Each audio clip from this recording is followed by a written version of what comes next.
to the Barn Chats with. Today we're joined by British event rider India Wishart, as well as representing Team GB at the Young Rider Europeans during her first year of university, being one of very few selected to be on the Windrush Equestrian Foundation and currently a rider at the Billy Stud and based with Pippa Funnell. India is also to the Barn ambassador. Hi India, how are you doing? Hi, I'm good, thanks. How are you? Good, yeah, really well, thank you. Thanks for joining us today. You were literally just saying you've had a really busy day and you've only just got in, so thank you so much. I really appreciate it. No worries. Let's start by you telling us a little bit about yourself. How old are you and where are you from and how long have you been riding? So I'm 24 and home is Henley-on-Thames area, so Oxfordshire. My parents actually live in Holland, so we're a bit everywhere. I've been riding since I was about 5. I come from an unhorsey family and I kind of got bitten by the bug through friends at school. And at the age of 9, I got my first pony, as I managed to twist my dad's arm that if I stopped sucking my thumb, he would buy me a pony. So he bought me a pony and I didn't stop sucking my thumb for a few years. And yeah, here we are. Yes, they've just been dragged along with me. So yeah. Cool. So do you get to see your parents much? It kind of varies. With the horses, I don't get a lot of time to go out to Holland, but they do come back and forth depending on what commitments they've got over here. Obviously, with the current situation, I probably won't be seeing them for a while, but time is, I guess, the new way of socialising. Yeah, absolutely. Save us all money. Exactly. Okay, so what level have you ridden to? I've ridden to 4-star, so that's the new 4-star. Okay. I have a horse called the Masters Harry, who I've had since he was about 5, and he's taken me up the ranks from novice to 4-star. Wow. I've been lucky. Pretty special one. Yeah, definitely. Okay, so if you just introduce us to your team a little bit, tell us about your horses, your support team, and your sponsors. Oh.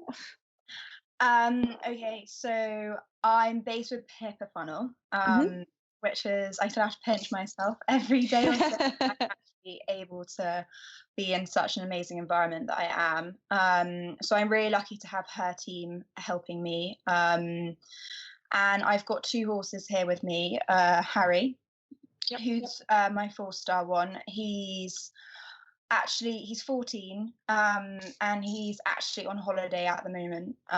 He's older and has had a couple of niggling injuries throughout his career, so we kind of felt that we didn't really need to keep him in work with nowhere to kind of aim for. So he's having a lovely time in the field.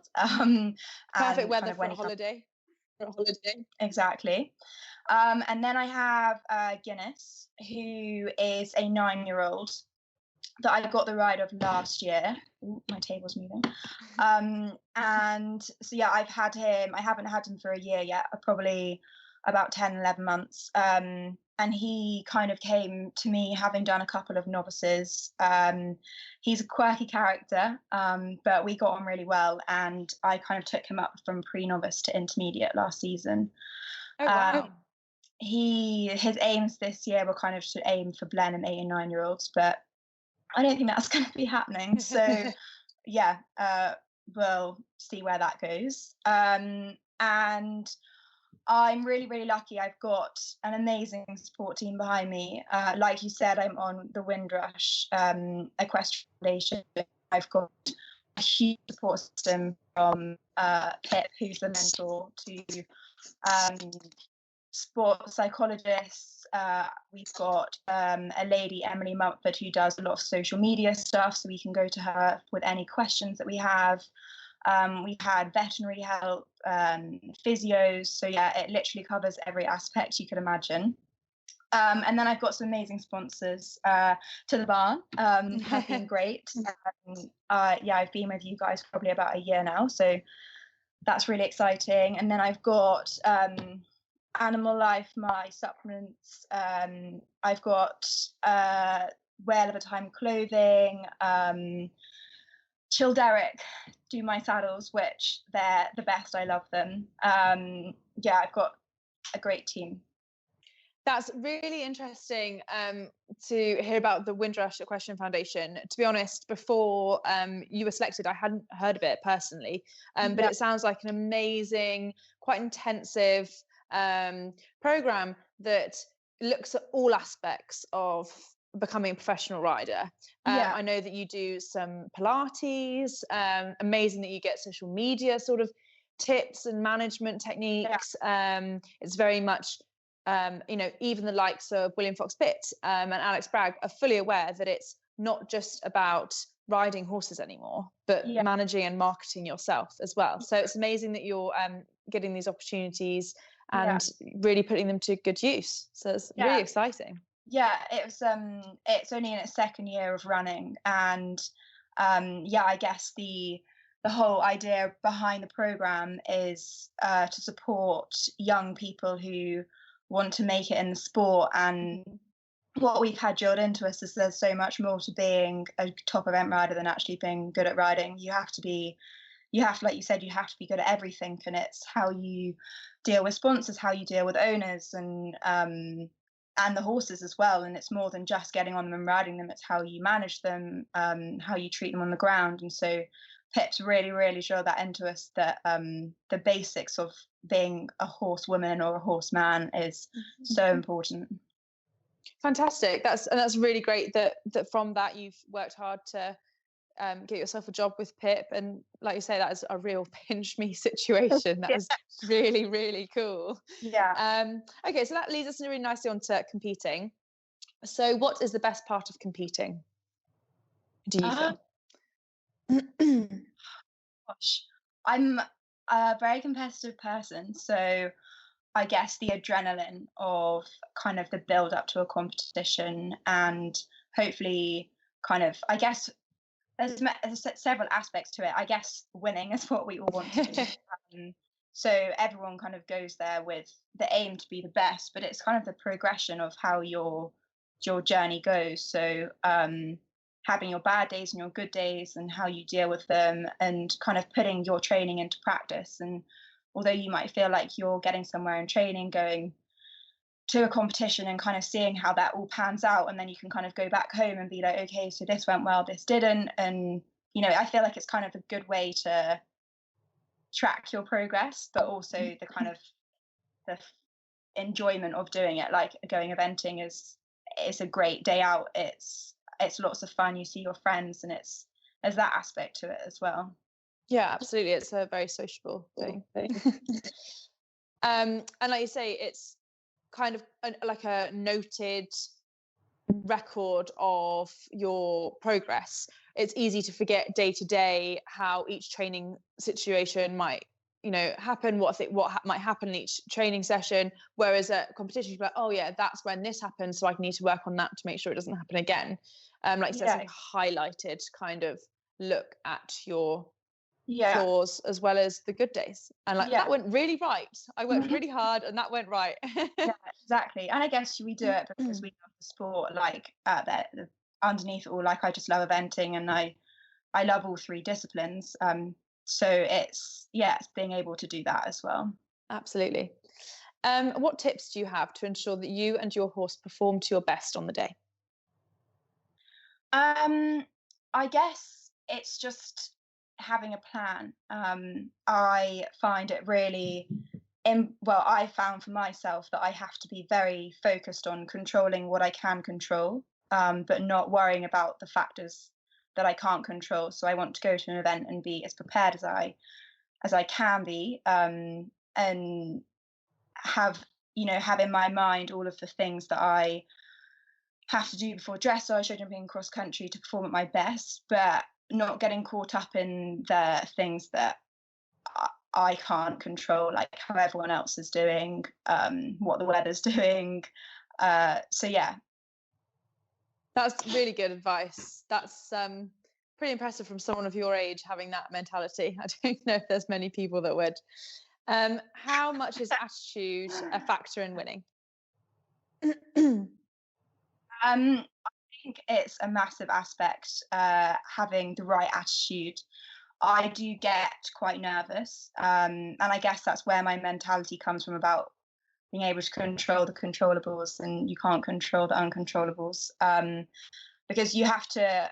Your attitude is how you deal with the good days, how you deal with the bad days, how you kind of interact with other people, interact with your horse. And I think that, fundamentally, you have to believe in yourself. I always think no one's going to believe in me if I don't believe in myself. So I've got to be my number one supporter, and I've got to believe that I can do it and that my horses can do it. And so, yeah, I think there's a very fine line between like overconfidence and, I guess, not kind of thinking you can do it, but definitely having a positive mental attitude is really, really important.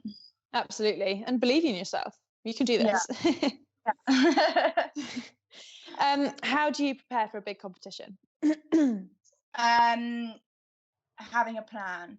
So it's the same. It's the same. It's kind of hit.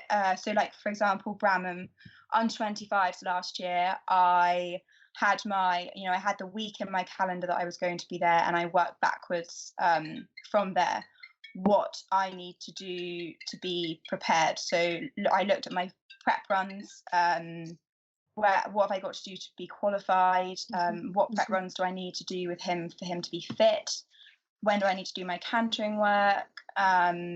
He also went on the water treadmill, so looking at that as well. And it's just having your week by week plan, so that the big goal of your competition doesn't seem like this daunting thing, and you just kind of tick away at it, and hope, and like have plan A and a plan B and plan Z. Kind of just be able to kind of deal with what horses throw at you, and hopefully then you get to the event and you've controlled everything that you can, and you're ready to go. What is your favourite event and why? I love Bramham. It's like a big one. The atmosphere is amazing. The grounds are amazing. The course is big and bold, and you can really attack it. I love it. I went there to watch someone one year, and I was like, right, next year I'm coming. But then I love Blenheim. I've never actually been lucky enough to ride there yet. I've had unfortunate injuries the last couple of years, which meant I haven't been able to. But it's my childhood event, and going there every year, it's such a special place. So fingers crossed one year. Fingers crossed, and we'll be able to watch you. Yeah. What is the best aspect of your sport? The cross country. Is that as in 3 disciplines? Yeah, definitely the cross country. I think that's why all eventers do it. It's the adrenaline, the challenge of kind of having that partnership between you and your horse, and the trust in each other. Definitely. And the feeling when you get back. I very sick in the start box when I get to a big one, but then I get through the finish line and I'm like, I want to do it again. Yeah, absolutely. I remember watching actually badminton, maybe it was this year, and I think it was Pip, and she was riding around in the warm-up, and she turned to someone, she was like, why do we do this? And I was like, no way do the riders at the top still feel like that in the warm-up at the cross country. And then when I realised that, I was like, oh, that's okay then. So it's okay for us to all feel like that if they still feel like that. Exactly. So we'll just briefly touch on starting out and you starting your riding career. You said that you're not really from a horsey background, and you started riding still at a pretty young age. What challenges have you overcome in getting to where you are today, and who were the people that helped you? Well, my parents are what's me to do what I've done. They aren't horsey, and I guess they don't really understand why I'm so obsessed with horses. But they are really sporty and they have totally got behind my passion. So they are like the main reason why I'm here today, doing what I'm doing. And I challenges I've overcome. I've had injuries, horses that have potentially. I had a lovely little junior mare that I think would have been. I would have stood a good chance of doing kind of under 18 teams on her, and she really sadly had an accident on a horse walker. And that was a real. I was quite young. I was only 14, and that was a real kind of blow. But I think it just teaches you to be resilient, and as heartbreaking as it was, if you're going to do it in the sport, these kind of things happen and you have to just keep going.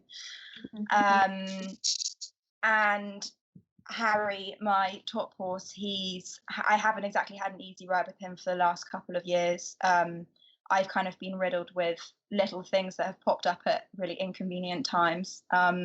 So we had a cracking season in 2016, and since then he's kind of just been up and down. And so that's been quite tough, because I kind of get to big events and then I can't finish them because he isn't quite right. So I think it's just dealing with horses and the ups and downs they throw at you. I've been really lucky to have some, Harry has been my main horse. So to have such a lovely horse to teach me the ropes. And I have Lucy Jackson to thank for that, because she found him for me in Ireland about 9 years ago. And Austin O'Connor, he is who I've been based with for 6.5 years before I moved to Pips in January. And he has helped me through kind of leaving school and being a working pupil to then going to university, and dealing with having to event and do exams and try and have friends who are unhorsey that don't really understand why horses take up so much of my life. And so yeah, he has been a massive part of what Harry and I have achieved over the past 6 years. So yeah, lots of people. Harry, like he and all the horses I've had that have taught me. Harry, Harry is my horse for lifetime, and he has done so much for me to put me in the position that I'm in now. So yeah, hopefully I have some young guns to take over the reins on at some point. Yeah. Leads really nicely on to motivation. So what drives you to get up in the morning and go training every day, other than seeing Harry's face? I think currently Pip, she's so inspiring and she's so hardworking, and having someone like that to motivate you every day is really special. Obviously I want to get up and get going and get on a horse and kind of put into practice everything that I learned the day before. I think it's just the drive to be the best that I can be. And I think with horses, you're never perfect. There's always something better that you can be doing, something that you can be learning. And Pip always says that when she's teaching us at home, she's learning by watching us. Someday something works, someday something doesn't, and never usually works 2 days in a row. And so it's fine. It's understanding the horses and what makes them tick. And I think that having that kind of inspiration at home and the kind of drive to be the best is definitely what motivates me. Absolutely. Yeah, definitely. How does being an athlete make you a better person? I think that I'm incredibly lucky to do what I love, so my sport, as my job. I don't know if it makes me a better person, but definitely makes me happier. And yeah, I'm really lucky that I'm in a position where I can do this as my job, and I get up and do what I love every day. So yeah, I guess that makes me a better person because I'm much happier. A better person to your parents. Exactly. what is important to you after a tough day? What do you say to yourself? Um, I think that you always have to remember that you're going to have tough days. And with any sport, it goes up and down. So it's just the big aims that keep you going. So you're feeling a bit low, you feel like some things aren't going quite right in training, and you think you can be doing a better job, and it's quite easy to get bogged down in that. But you have to focus on the bigger picture, and that the tough days are what's gonna make me great, and I have to learn how to deal with them and how to take the negatives that I feel, and feel good that I'm kind of getting caught up and not being where I want to be, and use that as the drive to be better. Also, really important, I find that when I feel like I'm getting quite intense about it, is to take a step back and go and see some friends. I can't do that at the moment, but FaceTime some friends and get a little bit of outside, take a step back, and then go back to it with a bit of a fresh head the next day, and that definitely helps. That's a really good tip, actually. Kind of almost take a bit of a reality check and be like, okay, I'm doing this because I love this. Yeah. Let's just, we had one bad day and loads of good ones. Let's take a step back and we'll go again tomorrow. Yeah. That's a really good way to be. I think there's a lot of older riders who would like to take that advice. Yeah. I think that's pretty wise for your age to be saying that. What's been your biggest lesson so far in life? I think that I am someone who, when I was younger, I got quite caught up in what everyone else was doing and compared myself a lot to results and journeys and horses that other people were on. And I think, I'm not exactly old, but as I've got older, I realized that everyone has their own route to getting where they want to be, and if you focus too much on the outcome or what other people are doing, you kind of lose sight of the process and what you're kind of achieving on the way. So I think one massive thing that I have to keep reminding myself is to think, this isn't a race against time. Like, I'm going to enjoy what I'm doing, and my journey is going to be different from everyone else's. And I've just got to focus on, not in like a selfish way, but I've got to focus on myself and what I'm doing. And I think my dad always used to say to me when I was little, before I was about to go and show jumping, he was like, the most important jump is the next jump, and don't focus on the finish line until you're through it. And I think that that's really, really important, the whole focus on the process, not the outcome, because sometimes the journey is just as good as the result. Yeah, absolutely. Every big winner that you have at any big competition, it's the rider straight away goes to the team and talks about the journey, and it's absolutely. That's some good advice from a non-horsey dad. That's some good advice. What are your career aims? I guess competitively wise, I want to ride at the top level. Badminton has always been a dream. So that is the dream, to ride around badminton. Just seeing the adrenaline and emotion of coming through that finish line cross country is definitely something that drives me. But you have to, if I'm gonna, doing horses, it has to be a career, and so I have the goals of, wanting. I'm with Pip at the moment, and I'm going to get the best background and preparation I can be into setting up on my own. So yeah, having a yard, some owners, a team of horses, and it all being kind of financially viable and kind of making it work is definitely a goal as well. Fantastic. You've got to aim big. Yeah. Okay, so let's just quickly touch on the current climate. Obviously, we've unfortunately lost badminton and the Olympics due to COVID-19, and we're not entirely sure how the season is going to shape up for 2020. How are you and your team handling the situation, and how are you keeping your horses entertained? I think first and foremost, we are very fortunate to be in a position where we're in the countryside. We can still go outside. Well, within our farm, we can still go outside. We're with horses. We're still able to do what we love doing. So, and we're healthy and safe. So that we're reminding ourselves to kind of stay upbeat and happy about that.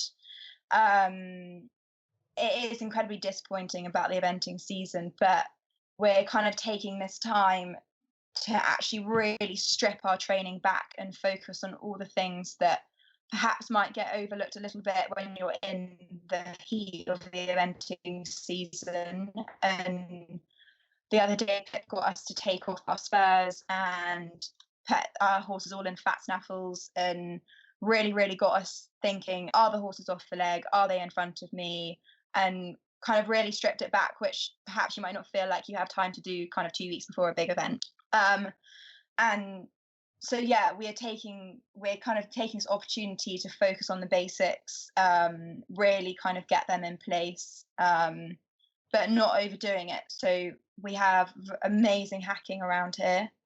So I probably hack kind of three times a week, and then the other few times kind of play in the school or in the field, and just keeping it really varied and keeping the horses happy, and kind of waiting and seeing what happens. It sounds like you're really using your time to your benefit and focusing on, the small things, like you say. You can get so caught up in the season, you don't have time to go back to the basics. So you come out and hit the ground running when the event season's back.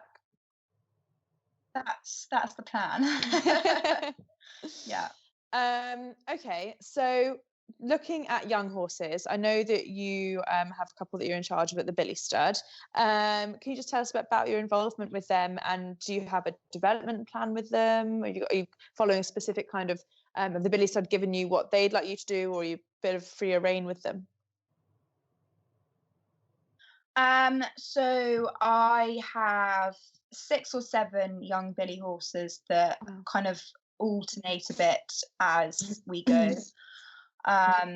It's very, very dependent on the horses that we're given and what they've done, what their aims are. In terms of how we work with them, Pip's really getting us to kind of think about each of the horses as an individual and really use them as a way to train us. So she always kind of says that the horses are going to be a better trainer than she'll ever be, because they're the ones that are going to reward us when we do something right. So when I first arrived, we had a bunch of 5-year-olds that were kind of fresh out of the field. They had their 4-year-old year out, and so some of the guys at the jumping yard had got on them for a couple of days, and then they were sent down over here. And it's been really nice because they came to us quite raw, all lovely horses, and we've been able to get stuck into them. And we kind of started by jumping little cavalettis, and then 3 weeks later they were kind of jumping around their first courses. And it's just, each horse is an individual, and it's understanding how they work and at what pace they want to go at. It's all done differently as depending on how mature they are. And so, now they've gone out in the field to have a bit of a holiday because obviously they can't go to shows. And so I've got a bunch of slightly older 6-year-olds that have come, and we're really kind of getting stuck into their flat work and getting them riding well. And so, sounds intense. There's no doubt that your fitness levels are going to be sky high following the coronavirus lockdown. Cool. So we've got a fan question from Tara. She said, what is the best training tip that Pippa has given you? And probably what I've been talking about for the whole interview is the importance of basics. That is her fundamental training, her training tip. It's what happened when we came for Windrush. The six of us all came down for 5 days, and she literally spent an hour with us trotting over trotting poles because none of us could do it well enough. And so, yeah, it's just, straightness, rhythm, balance, rider position. She'll probably tell me off because I can't remember the other two. Um, and it's just making sure that they're all in place, because if you are straight and you have a good rhythm and you're sitting in the right place using the correct aids, all the more technical moves will come. But she says a lot of problems in dressage arenas, horses spooking or shoulder in, braking in mediums, all that kind of stuff is because they're not connected enough, and yeah, the basics could be better. So that's her training tip. That's a good one it's so simple but so overlooked, and everyone, riders renowned for making everything more complicated than they need to be. Yeah, exactly. And if that's what they're doing at the top. Yeah. Okay, so we've just got some quick fire questions just to finish off. What's one word you'd use to describe yourself?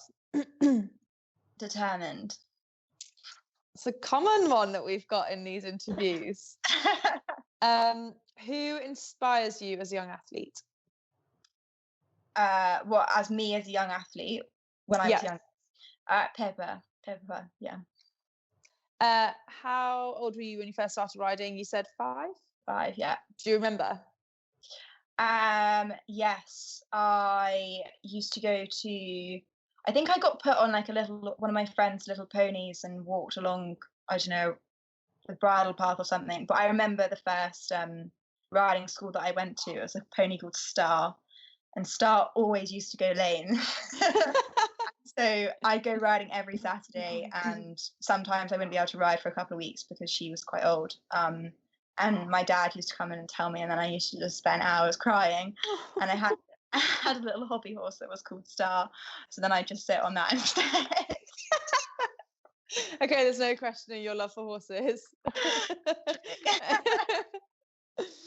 Okay, what's the best piece of advice that you've been given other than back to basics? Best piece of advice.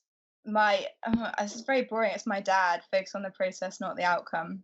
I think that's really it's a really good bit of advice. Who is your sporting hero? Pippa. Yeah. That's okay. That's okay. You can use. That's a pretty cool person. Okay, what's a strength of yours? I think I'm quite resilient. I can bounce back quite quickly from tough situations. That is imperative in a world of horses. So that's a good one. What's a weakness of yours? I'm a massive overthinker. Not just with horses, with life in general. I like to just think about everything. So yeah, it's definitely a weakness. It really annoys me. What did you have for breakfast today? I had about 4 pieces of toast. You need your energy. You're doing trotting holes for an hour. Yeah. And what's your favourite film? Ooh. Really tough question. Harry Potter. Which one? All of them? All of them. One of the first ones. Yeah, one of the first ones. I couldn't give you a specific one. And lastly, your favourite meal? A roast. That is it. 4 out of 4 riders so far. You've all said roast. Really? Yeah. I was going to go pizza, and I was like, no. Good old British riders, hey? Yeah. Cool. Well, thank you so much for joining us. It's been really great to catch up and have a chat and to just, share your really interesting kind of journey to where you are today with all of our viewers. So thank you very much. Look after yourself. Stay safe. We look forward to hopefully seeing you out soon. Hopefully we get some of the event season. I hope you can still come to my wedding if the event season is on. Definitely. But yeah, no, it was really great to catch up. So thank you very much, India, and we'll see you soon. No worries. Bye. Bye.